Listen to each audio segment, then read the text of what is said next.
What's up, ladies and gentlemen? My name is Mike Ruiz, and you are listening to the Sovereign Mindset Podcast. Today, I have on a special guest.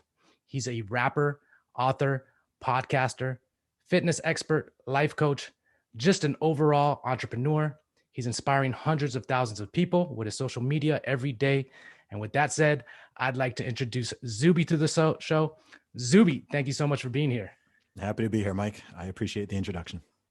All right. Yeah, cool. Well, so obviously you're like talented in many different areas. And so I'm just curious how you got to this point. If you could tell us a little bit about your background, that would be great. Yeah, sure thing. So you've already explained what I do. So I do a lot of things, but so I was born in the UK. Let's run it all the way back. I was born in the UK when I was a baby. My family actually moved to Saudi Arabia. So I grew up in Saudi Arabia. I went to nursery school there all the way up until fifth grade. And then when I was 11 years old, I went back to the UK for boarding school. So I was back and forth between the UK and Saudi Arabia for pretty much the next 9 years. I did really well in school, got top grades in every single exam, and I got an offer to study at Oxford University. So I went to Oxford when I just turned 18, and I studied computer science there. When I was in Oxford, I actually started rapping.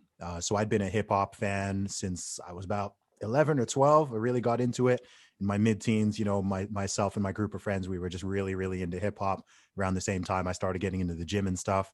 And I just started rapping when I was in university. Just started as a hobby, and I picked it up. I picked it up fast, and I got good at it quickly. And after I'd been rapping for about 10 months, I actually released my first album, which was called Commercial Underground. So that was my first time actually promoting and selling my music. I started doing live gigs in Oxford and a few other towns and cities in the UK and building up a little bit of a name for myself with my music. Obviously, with me being an Oxford University student and also being a rapper, that was sort of my USP. People were always surprised by that. Just to this day, people are always surprised that there's a rapper out there who's got an Oxford degree. I'm not actually the only one, by the way. So people are always kind of intrigued by that. So it started with that. I graduated when I was 20 years old, took a year out, did my music full time for a year, and released a second album called The Unknown Celebrity. And then I moved to London. I worked in the corporate world for 3 years as a management consultant, worked with a lot of big, well-known companies. And when I was 24, I made a decision to leave that job and pursue my music full time. So I've now been a full-time self-employed musician for approaching a decade. During that time, I've sold tens of thousands of albums completely independently, without a label, without a manager, anything like that. Built up my audience into the hundreds of thousands through both real world activities, live performances, and social media, which is, really started hitting it off in the past 2 years or so. And I've started adding extra strings to my bow as well. So I started my podcast, Real Talk with Zuby, at the beginning of 2019, now put out well over 100 episodes. I wrote and released my first book, Strong Advice, Zuby's Guide to Fitness for Everybody. I wrote and released that in 2019 as well. That was a real transformative year for me. I went viral online, had the opportunity to feature on a lot of the biggest podcasts and interview shows in the world. And things have just gone from strength to strength since then. I mean, I think probably 99% of people who have heard of me probably discovered me in the past 2 years. So it's just been building up from there. This year, I'll be releasing a new album and lots of new stuff, lots of other stuff coming. So it's an exciting time. Yeah, that is quite an incredible journey. From how did you make the choice to pursue kind of your own endeavors, kind of leaving the corporate world and making that leap? I know for a lot of people, they have that ambition, they have that desire. Yeah. A lot of people might be stuck at a job that they don't really, find fulfilling. So how did you find that courage? How did you find that pursuit worthwhile? Sure thing. So it's worth remembering at this stage, I'd already put out 2 albums and 1 EP, and I did have a small fan base at this stage. So it wasn't like I left my job to go start from zero in something totally brand new. I already had a music career, and both of them were actually progressing to a stage where they were starting to interfere with each other.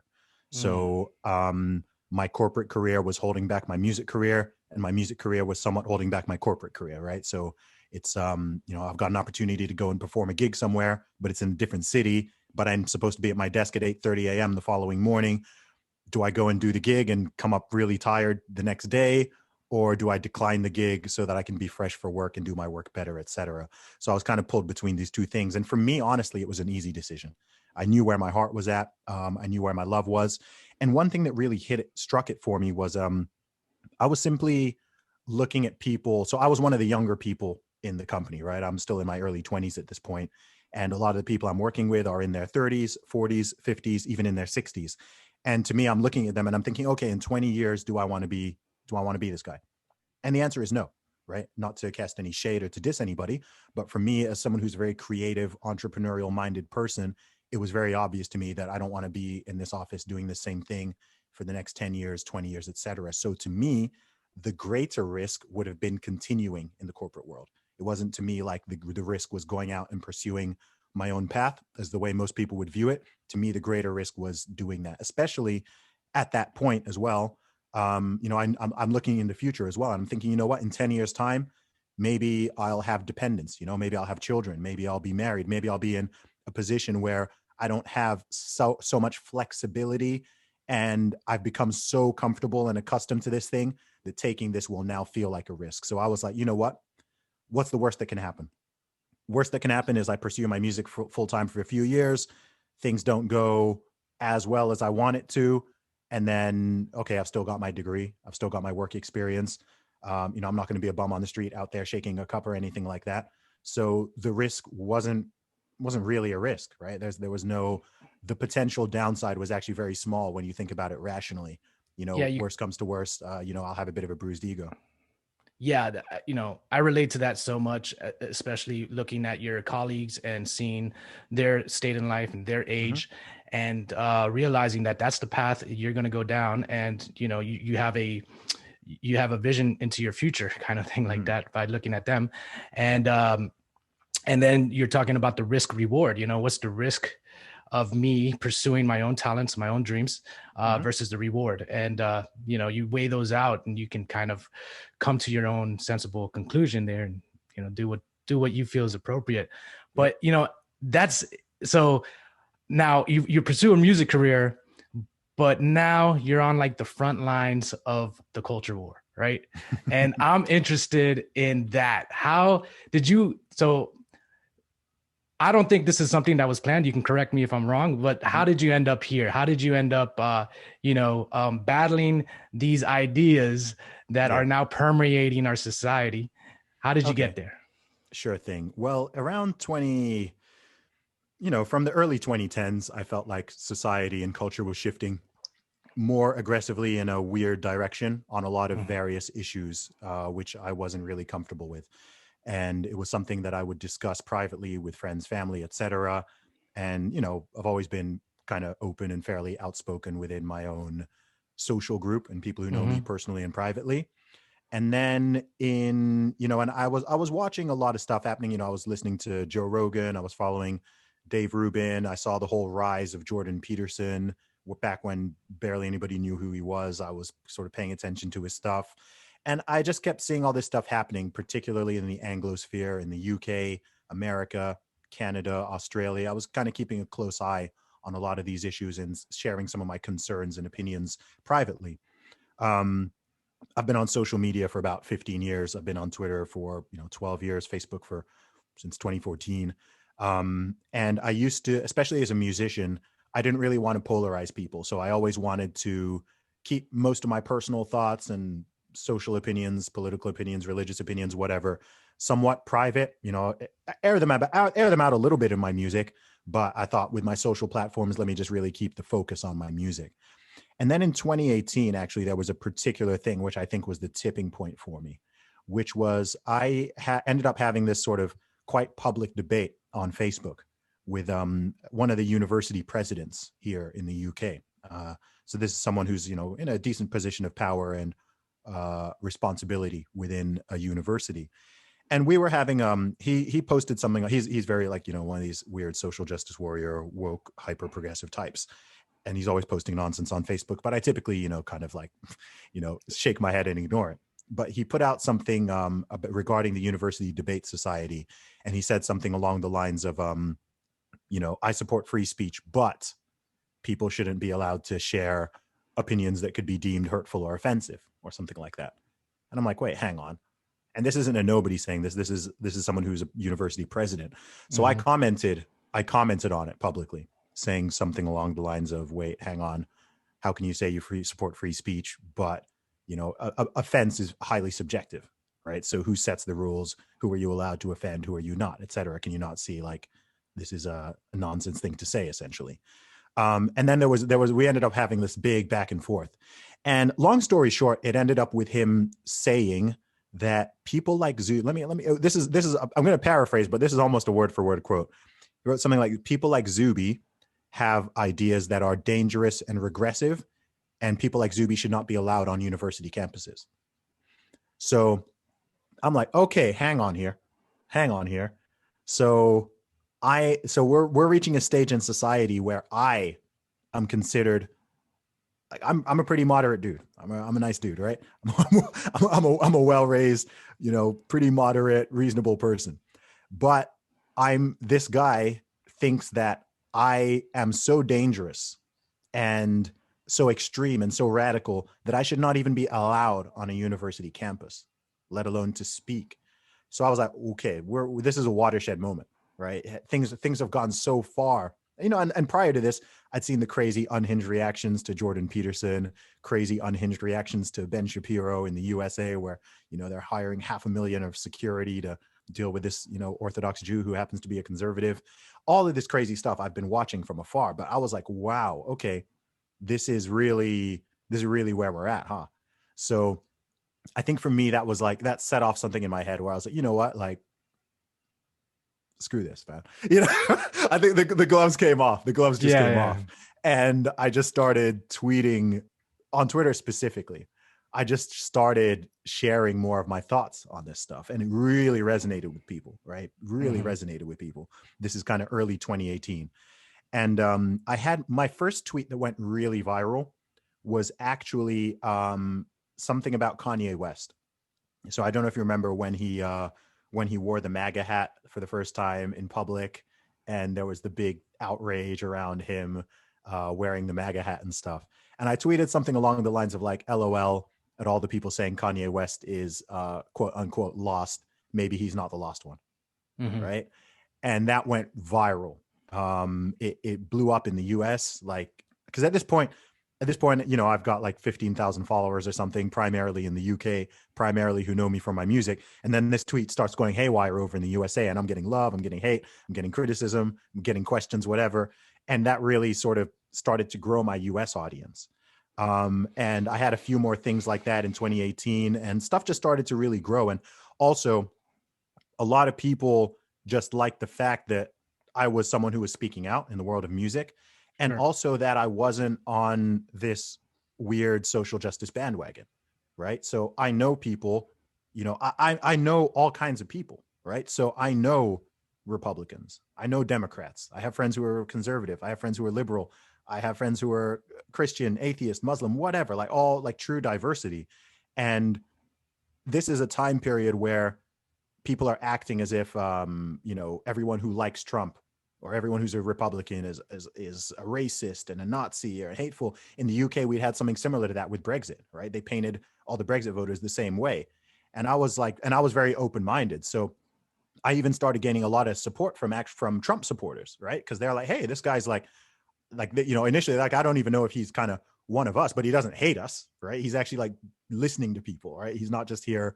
You got all these other blue check accounts just blocking everyone who likes Trump, and people just being deeply intolerant. And I'm here like, yo, there's two sides to this, right? Why are people calling Kanye West all these names because he supports the president of the USA? Like, what's wrong with you? Like, he's not the one who's out of order here. So I was just commenting on all this stuff and all of that. And then of course another big catalyst was 2019. I identified as a woman for 9 seconds. I broke the British women's deadlift record, put out a tweet. It went super hyper viral, got coverage all over the world. And that was when things just started to take off like a rocket ship. All right. Yeah. And so now here you are. You're like you're getting on Joe Rogan, you're having interviews with Ben Shapiro, and you know, you're now part of this intellectual sphere of people who are pushing back against the culture war here. Mm. And I'm wondering, like, is and this is a question that I got also from one of your fans was, has that helped you? Has the, has pushing back actually helped progress your career in music and just Mhm. whatever else you're doing? Yes. Millions more people know who I am now. Hundreds, thousands of more people now follow me and like me and Hmm. respect me and appreciate what I'm doing. So the answer is yes. That's not the Hmm. reason why I'm doing it. But I'm a voice that people admire, respect, and feel is necessary. And it's funny because being a rapper, being a musician, is a little bit like being a comedian. If you're a lyricist, what you do, I'd say one of my talents is being able to verbalize things that other people think but don't know how to verbalize or phrase. Yes. So when I say things, I can speak I speak for a lot of people on a lot of things, right? So someone else may not either have the position or be in the platform or just kind of have the way with words to say and phrase things the way I do, whether it's in a song or it's on Twitter or it's on Facebook, whatever. So people appreciate that because it's like almost being I'm not out here like I'm a spokesperson for the world, but given we live in a time of insanity and hypocrisy and cowardice, seeing someone who is being sane and rational and reasonable and bold and isn't just cowering to the so-called mob or terrified of being canceled or rocking the boat or whatever, which I'm absolutely not, then people love that. People love that, right? It inspires people, it emboldens people, it encourages people, and it also lets people know that they're not alone. I get so many messages from people who are just like, dude, like, thank you for just letting me know like I'm not crazy, because I feel people are there just feeling like they're being gaslit, like the world is going nuts. So they're grateful to have someone out there, especially someone who is, I guess, a rapper, right? Yeah. Who's a rapper, who's in the entertainment world, who's in this world, um, and who's willing to kind of put himself out there and put his foot down. So in the long term, it absolutely has been to my benefit. And but with that said, also, what I've done and what I do, like, most people couldn't handle. Most people Hmm. couldn't handle. Like, just That's that's most people, actually yeah. that's actually another question that I got from your fans. It seems like a Okay. lot of people are interested in what it's like being on the front lines of culture war, Mm, because a lot of people see what's happening out in their own world, like yeah. how that from the university president came now into your life, right, where it Hmm. wasn't before. Well, it's starting to come into a lot of people's lives, either through the schooling, Yes. or through their corporations, or what, like this kind of postmodern Marxist agenda. That's the way I like to frame it, is Mm, kind of now seeping into people's lives. And a lot of people are not equipped to push back, but they want to. yes. And there's this fear there as well of, okay, well, what's the retaliation going to be? I need my job. I have my kids. How do I push Mm, back? hmm. And so I do, like, I'm vocal in my small little community here, on Facebook or on Yeah.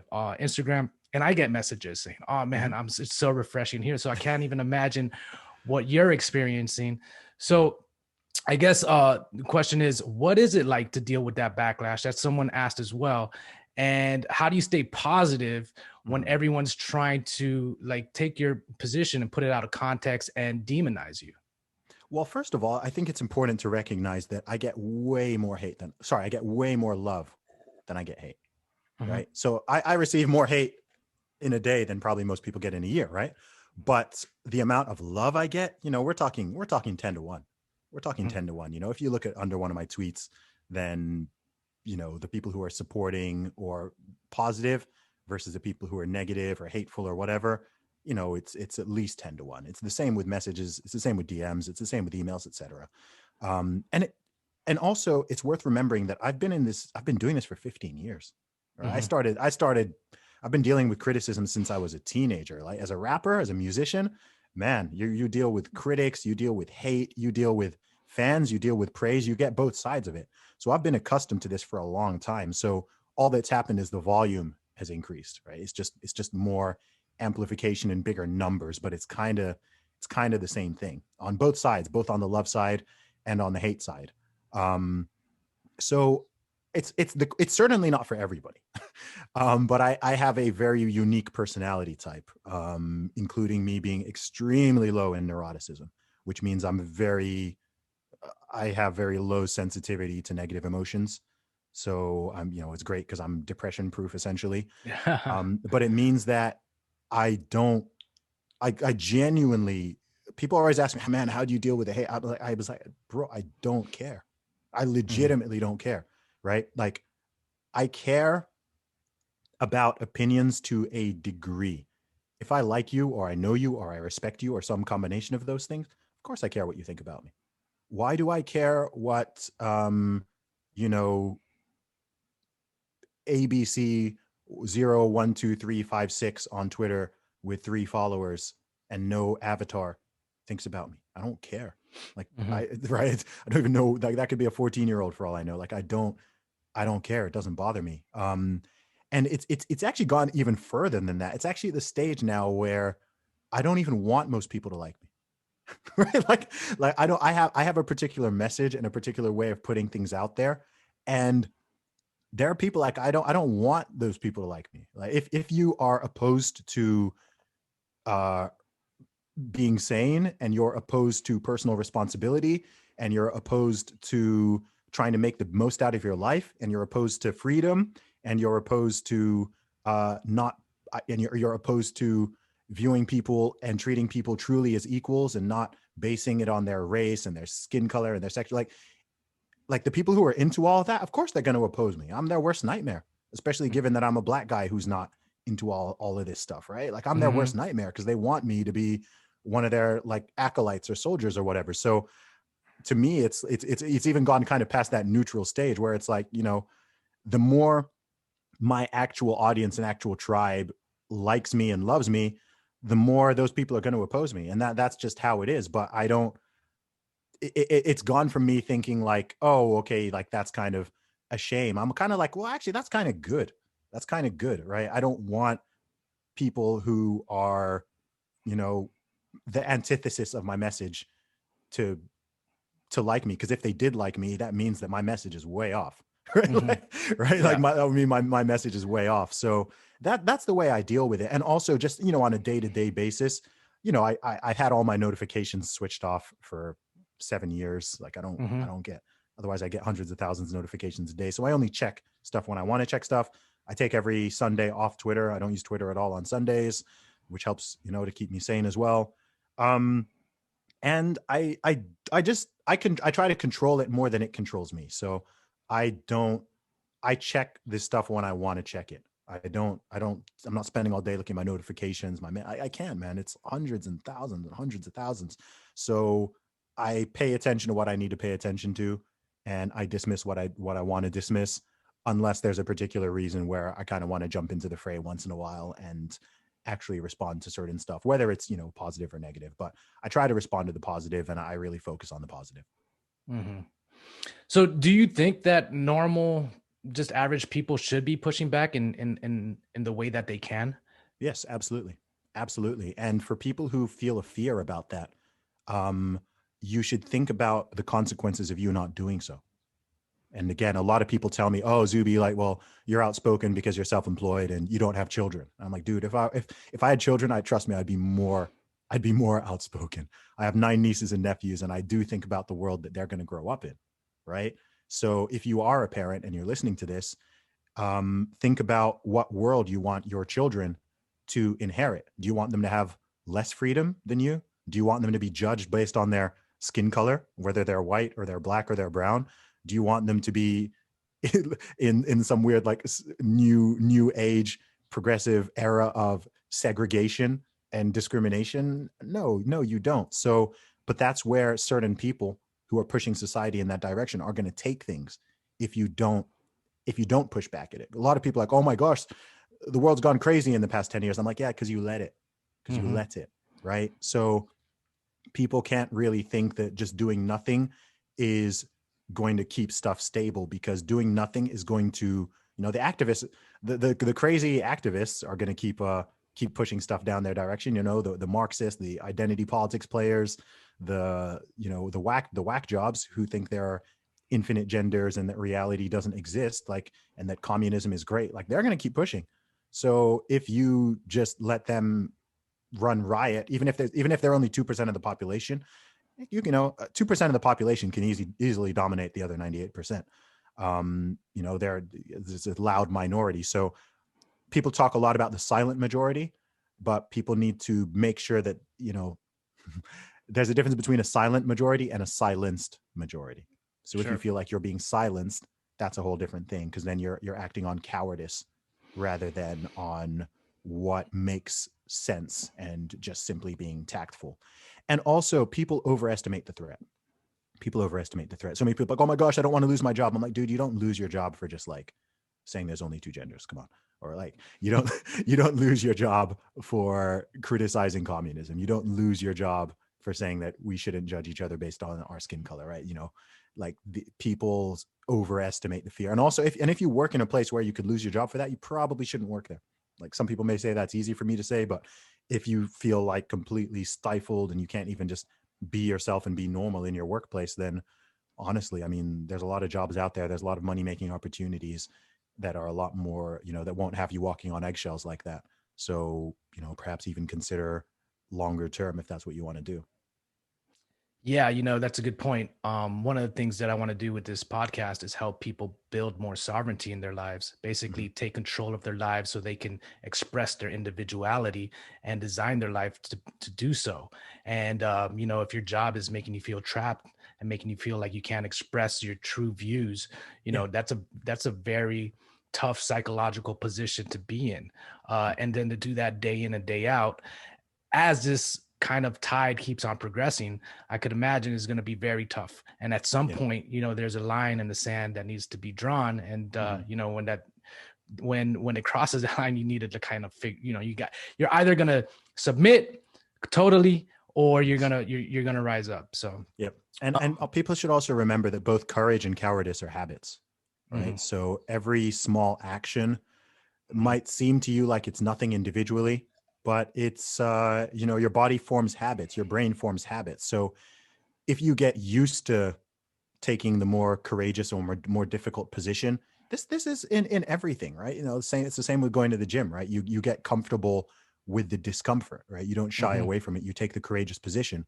But if you shy away from it, or you're always avoid, I'm not saying, I'm not saying you need to be fighting all day and you need to be arguing all day and you need to be like this firebrand, right? Like, no, like most people, that's not the way most people are wired at all.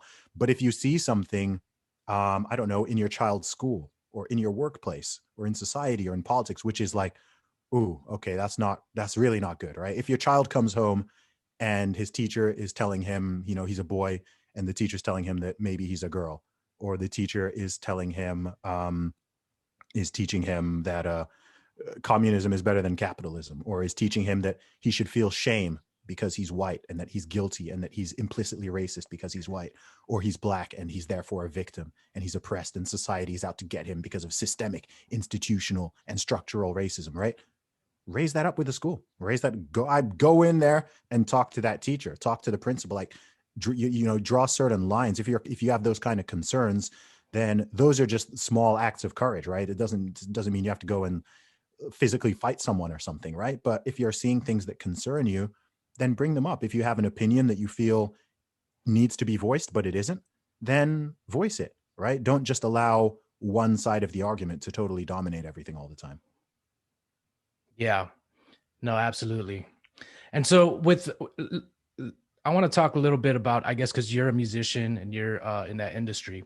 Mm, I'm curious, and then you have a lot of like important, prominent people following you, right? And yeah. so I'm curious the response that you get from them. Are people messaging you and saying, "Oh, like Yes.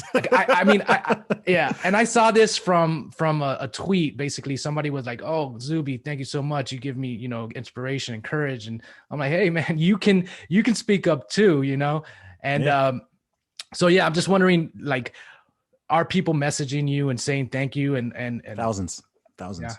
Yeah, man. Thousands. What And do you it's think just about that though? Should obviously you said something about musicians, like they are struggling right now, yeah. and from the lockdowns and stuff like that, Hmm. but yet they're Hmm. scared to speak up. So Yeah. it's like, you the know, the the the, mu- the music and entertainment worlds are dominated by groupthink, man. Like it's like academia. These are the worlds where you expect people to be like liberal in the true sense and very open-minded and tolerant and embracing diversity and all that and kind of courageous. It's literally the opposite. It's literally the mhm, opposite. On an individual one-to-one level, people are generally kind of like that. And that's kind of what I was saying. Like I know other musicians, I know DJs, etc., and they're like, man, dude, these lockdowns are BS, right? But they wouldn't, but they wouldn't want to voice that to a larger group. Whereas I'll just mhm, come out and say it, right? Um, and so one thing I'm keen on is, I think I tweeted this the other day, which is like, I want to encourage people. I'm less about telling people what to think and encouraging them to think, mhm, right? So regardless of the situation, right, whether it's social, cultural, religious, politics, even something like whatever, right? Just don't just be a brain dead sheep who just goes along with whatever the majority opinion is, right? Form your own opinion and ideas. Like actually look at the research, look at the data, do critical thinking. We're not all going to end up at the same conclusions, and that's fine. But I just encourage people to think, right? To think, to have their ideas challenged, to converse with people, to debate, etc. And yeah, that's like that's a big one for me. And so I like to kind of create that forum. A lot of the content I put out there is literally to get people to think, right? It's not so much I'm trying to tell them, okay, like, yeah, I'll share my view, but I'm not always trying to be like, okay, this is what you must think or must fall in line on. It's more like, okay, here's an idea or here's a thought, put it out there, agree, disagree, argue, whatever, but give people the kind of permission and the platform to do that. And it's really interesting as well. Like I run sort of social experiments all the time through my through my social media channels just to sort of get a vibe of what people are thinking out there. Yeah, that's awesome. And like your social media followers, I mean, they definitely grown, so you can run those Yeah, experiments yeah, pretty well. yeah, yeah. Nothing And nefarious. yeah, so speaking of social media, you've been, I mean, going hard on Twitter about coronavirus lockdowns, masks, stuff like that. Yeah. And for me, I'm a very first principles thinker, and Hmm. like as soon as so let's just say the situation with the lockdowns and the masks, to me it's like, we have natural rights as human beings, and Agreed. anything that violates those rights, well, that it makes no sense. It does it. It's a violation. I don't need to go Hmm. beyond that. But what Hmm. I'm realizing is that, that would be fine if we were in a time in an era where most people had those principles or Yeah. valued those principles, but we're Hmm. not. And it's like, okay, we're gonna have to hold people's hands and help them through this and understand why it is that lockdowns are detrimental, not, just not only from a practical perspective, but also from a sociological perspective, right? Hmm. I don't even know if that's a word, but from the perspective of building a Yeah, it is. healthy, happy, functioning society, right? Hmm. And you're really good at that. You're really good at articulating why that is, and also the discrepancies around that. So Hmm. I was wondering, just from their position as well. I mean, there's all types of contradictions and Yeah, all of yeah. that, and you're really good at pointing that out. So I was wondering, if you could speak a little bit on that. Why is it that lockdowns are are are a bad thing?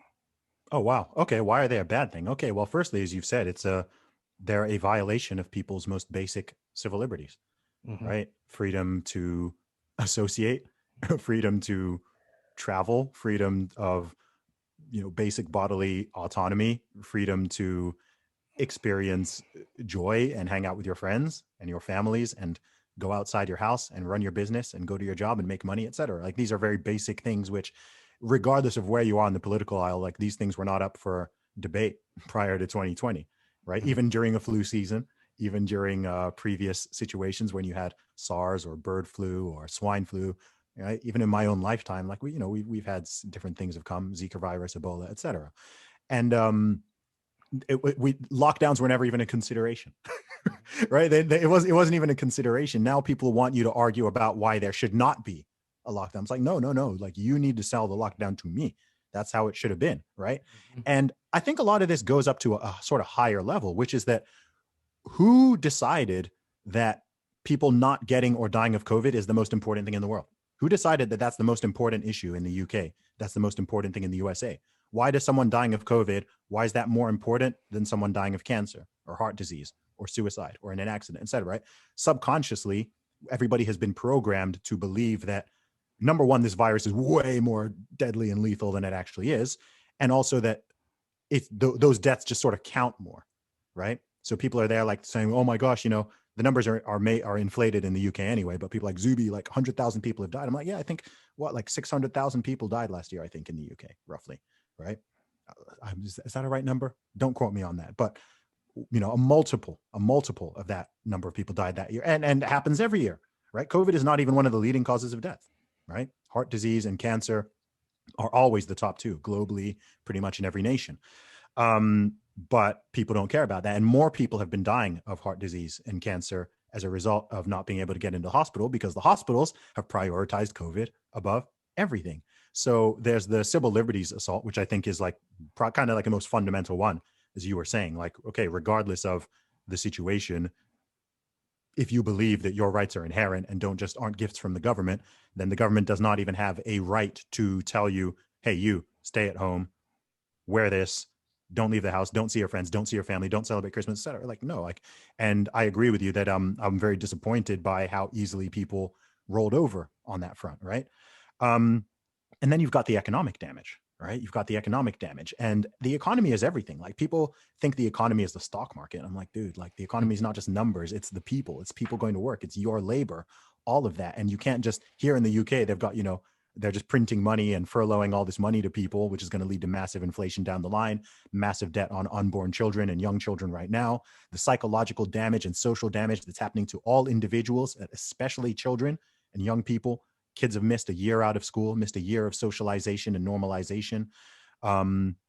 There's the damage to physical health. There's the damage to mental health. There are so many facets of it. People are, and so there was an extremely myopic approach that's been taken and is still being taken throughout this whole thing, as if, okay, the most important thing in society is bringing down the death count of COVID-19 related illness. Like, that's become the new god. And it's like, why is that the highest priority? It's not even the biggest killer, right? It would make more sense. You'd save more lives by creating gym mandates and forcing people to exercise and eat right, by far, not even debatable, by far.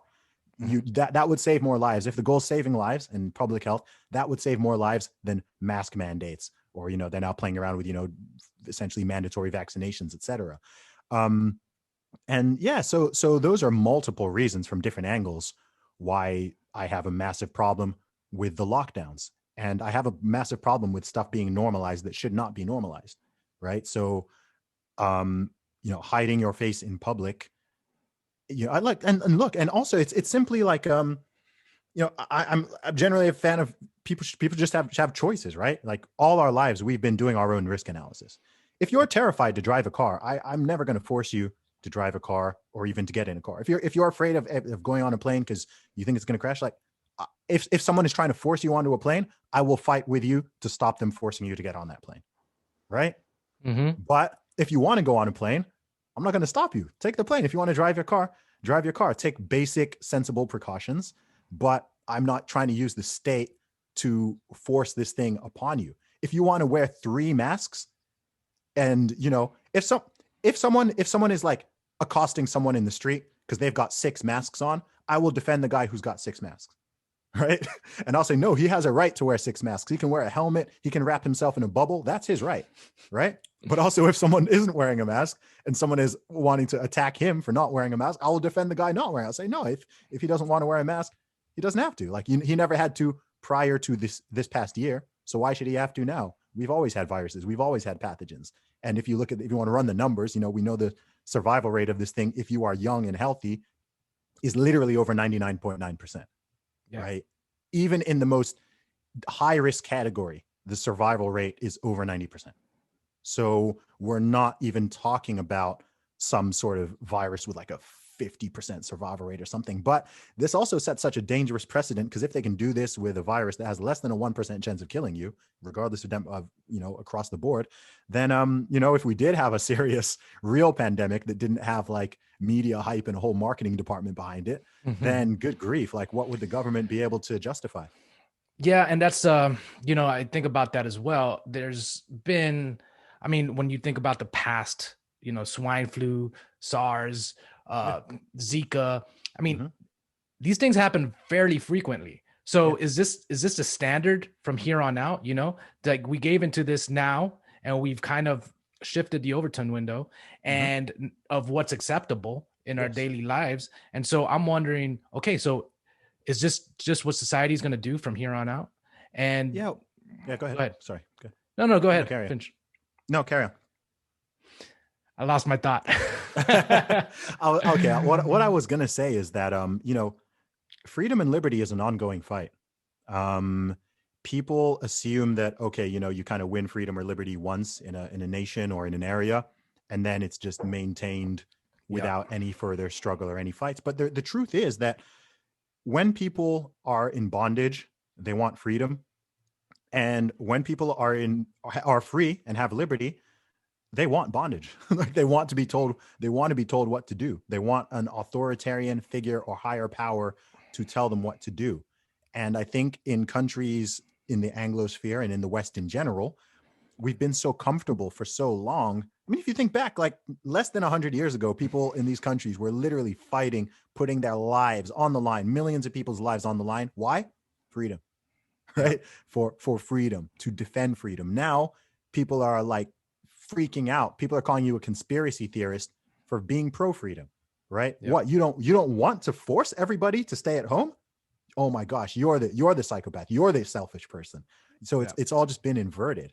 It's all just been inverted, and this seems to just be the way humanity goes. Like it goes through these cycles where, I don't know, maybe freedom overcorrects, and then it comes back towards some form of safetyism and authoritarianism, and then it corrects back the other way around, and it gets free, and then things get too free, and people become very libertine and hedonistic, etc.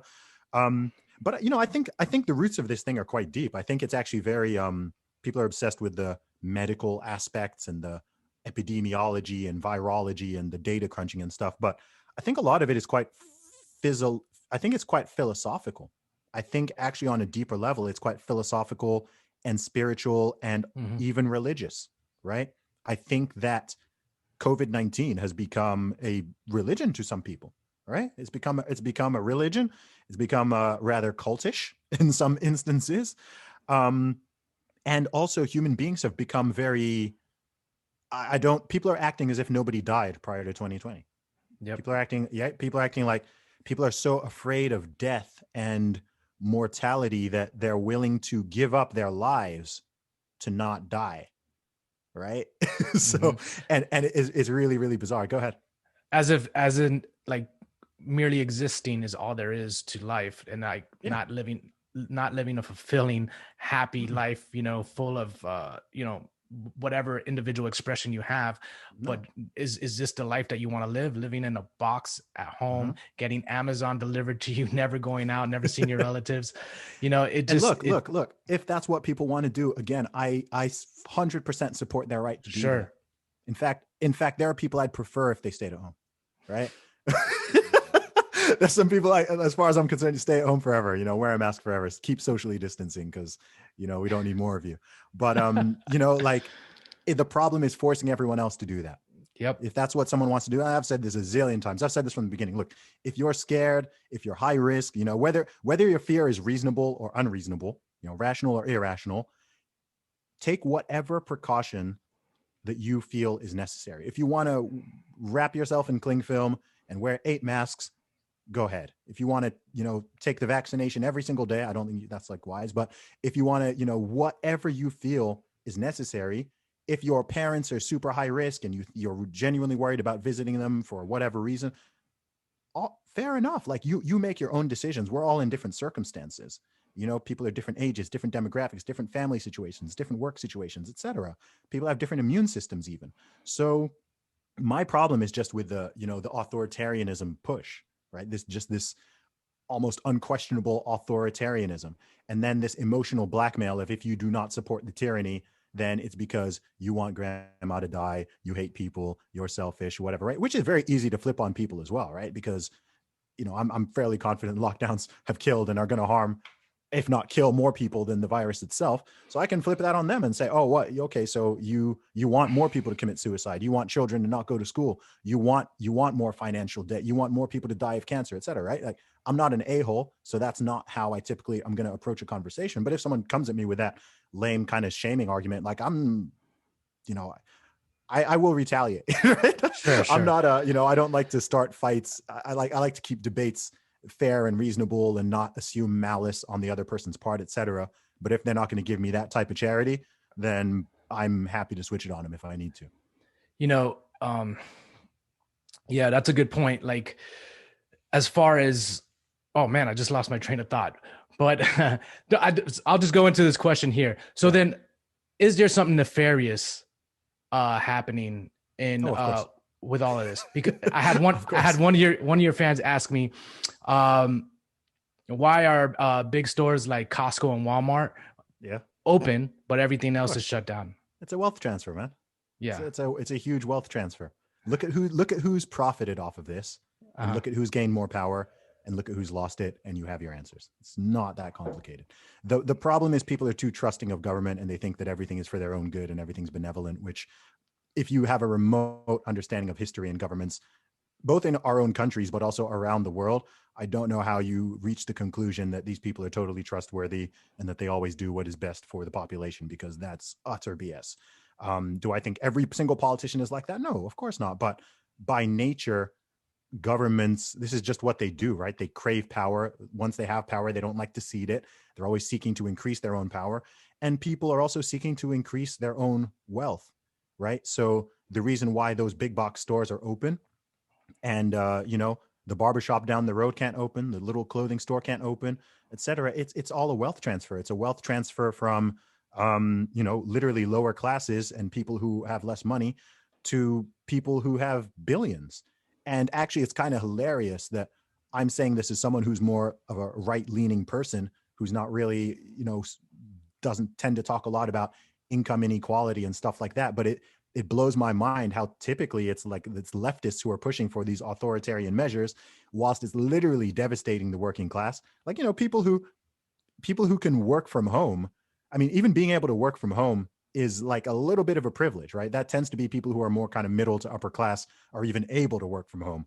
Whereas, the percentage of people who can work from home in lower income occupations is much lower. So they're literally brutalizing and just destroying all these people, making more people homeless, getting more people on literally, going to food banks, etc., transferring all of this wealth to literal billionaires, whether it's Disney or it's Facebook or it's Netflix or it's Amazon, whatever, right? Forcing everyone to buy all their stuff from there. You mentioned Walmart, etc., Tesco.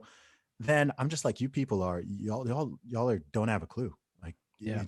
I find it amazing. I'm just like, yeah, I remember now what I was gonna say before, yeah, go and ahead. you mentioned something about it being like deeper seated, Mm, and I'm reading this book called "Dumbing Us Down" by John Taylor Gatto, and okay. basically he was a school teacher, and I kind of see all of this stemming from there: the respect for authority, the inability to critically think, the reliance on experts, all of that seems to be stemming from the education system. And it's just like this event here was kind of like the catalyst and it exposed me to just how prevalent this way of thinking is, and just how Yeah. easily misled people can be when you see the majority of people wearing masks, and then not only that, scolding you for wearing masks. It's like, Hmm. wow, Hmm. like society is really embracing this collectivist ideology, and Yeah. it was definitely a wake-up call. Yeah, But man. I It's lonely. It can feel very lonely. Yeah, I do want to get, we're getting here. I want to respect your time, but I do want to touch on your music. Of course. um yeah, and so you put out a single called "Okay Dude," right? Hmm. And it was in response to you getting kind of deplatformed, at least temporarily, And I'm wondering if that now is your inspiration. Like, are you finding now inspiration from the kind of culture war to make Oh yeah, music? definitely. Yeah, Okay. the next album's gonna light some people up. Yeah, the next album's gonna light some people up. Nice. So I'm looking yeah, forward to it. most definitely, man. There's a lot of real talk on there. It's more open, it's more vulnerable. This next album is kind of more everything. It's more uplifting, but it's also more aggressive. It's more religious, but it's also more controversial. It's more positive, but it's also more edgy. It's just kind of more everything. Like I think I just peeled back another layer on this one, and my yeah, everything we've been talking about is sort of translated into it. And also keep in mind that all of this stuff we've been discussing, so much of it has happened since my previous album. Mhm. So there's so much that's happened in the past, 2 years, 2.5 years for me to talk about. So yeah, I'm excited about it. It's going to be dope. There's a lot of fire to tap into, huh? Yeah, a lot of fire, a lot of fire. Like my mixing engineers worked with me for years, and we literally recorded the first verse of the album, and he was like, man, like this is different. And then like I did the second track, and he was like, man, like something's gotten into you, man. Like I was like, yeah, dude, like I'm I'm fired up right now. I'm fired up. So yeah, I'm excited to get it out there. I'm looking forward to it. And right now you do got you're on like featured on a single. It's called Victor Over Victim. Mm-hmm, And mm-hmm. I listened to the track. So I love that message because one of the more disappointing things, especially with the Black Lives Matter movement, was seeing a lot of my friends embrace the victim mentality. Yes, When I know their lives, yes. and I know that we grew up with the same circumstances and had the same opportunities, Mm-hmm. and yet they were so quick to embrace that victim role. And I also like that finally rap is, putting out more, like it's a refreshing message as Mm-hmm. opposed to, messages that are leading people to basically debauchery and degeneracy. And Sure. so, yeah, I'm just I really enjoyed that, and I was just wondering if you could touch upon that.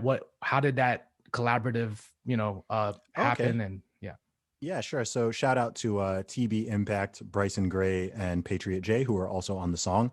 So it's a TB Impact song. So he has the song Victor Over Victim. He put that out as an individual single last year.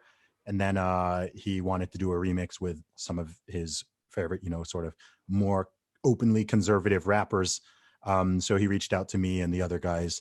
And I wasn't even sure if I was going to be able to do it because I was literally in the process of recording my album at this time. So I kind of told him, look, man, if I get a spark of inspiration, I'll do a verse, I'll write something and do it, but I can't promise it. And then I was smashing through my album and I just got, I got the inspiration for that verse. So I just laid it down in, less than 10 minutes, sent it over to him. And that's how that happened. So he was super excited to receive it because I don't know. I don't think he was counting on it. So it kind of popped up in his inbox and he was like, yes, I got a Zuby feature. And I don't actually do a ton of features either. So yeah, good job on him for getting everyone together. yeah, I like I said, I really enjoyed that. I enjoyed the message, Thanks. and so I guess there are some other questions here from your fans. Um, One of them wanted to ask what your proudest moment was, but I'm also going to add in there, do you have low points? Were there points in your journey where you struggled, and how did you overcome that? So I guess Oh the wow. high and the lows there. Yeah, no doubt. I'll try to keep it fairly brief. Um Proudest moment. Wow. That's pretty hard actually. Busting the woman's deadlift record. I don't know. I don't feel like there was a particular moment. Hmm. There was a time last year actually, last year where so last year was the first year. No, sorry, 2019 was the first year. So keep in mind, I've been self-employed since 2011. That's when I left my job. November 2011, I left my job. And 2019 was the first year where I made more money than I used to make in my corporate career. So that was kind of like mentally a sort of milestone for me. Um, and then in 2020, I did a multiple of it. So that was me. That was when I was like, wow, okay, I'm now making more money than I was doing the so-called comfortable and secure thing, and I'm doing it, and I'm enjoying myself more. I have my freedom. I have my self ownership, etc. And in terms of the low points, man, I mean, along that journey, I mean, I used to sell my CDs on the street, man. You know, I Hmm. used to just travel all over the UK, regardless of the weather, sun, rain, snow. And anyone who knows the UK knows the weather here is not all that great. So traveling to different cities, hours and hours, hundreds of miles away from where I live, standing out there on the street talking to people, man. And you'd have bad days, man. Like bad days. Like, you know, there was a time, it was about a year after I left my job. And I remember I was up in Newcastle, which is about 380 miles away from where I was living. And it was snowing. No, maybe, no, sorry, 280 miles. And it was snowing. It was like a Tuesday afternoon. I'm out there in the snow, talking to strangers, selling my CDs in the snow. A year ago, I was suited up, corporate world, working at JP Morgan, you know, steady paycheck. And now I'm out here in the snow. I have an Oxford degree. What am I doing selling CDs in the snow? Right? Stuff like that, or going to a gig, traveling for a show, and, you know, there's three people in the audience, all of that stuff, man. And this stuff happened multiple times, right? Always up and down. So, but I just had to persevere through it because the, you know, the bigger vision always remained there, and now that's paying off. And part of the reason I'm so resilient, you know, we were asking about the resilience earlier, and it's like it's training. Like a lot of people don't know how much crap I've dealt with. So like someone saying something silly on Twitter, I'm like, yeah, whatever, dude. Like that's not. It's such a minor, right? It's such a minor. It's like doing 5 push-ups once you can bench 300 pounds, right? It's like, you know, if you're totally out of shape, doing 5 push-ups might be a real challenge. Sure. But if you're like used to benching 300 pounds for reps, and then like, you know, someone's like, yeah, do 5 push-ups, it's like it's nothing, right? It's nothing. Like you've leveled up. You know, if you're a millionaire, then, you know, $2 isn't a lot of money to you. You know, if you've only got $10, $2 is a lot, right? But you know, if you're at that level, so it's just a level up. So that would be an example of a high point, and then multiple low points, but a couple of specific ones. Cool. Well, I think that's a good place to leave it off. Zuby, I really appreciate you coming on. No doubt, bro. And I'm cheering you on, man. Keep on inspiring millions and keep on speaking truth. No doubt, bro. I appreciate it, Mike.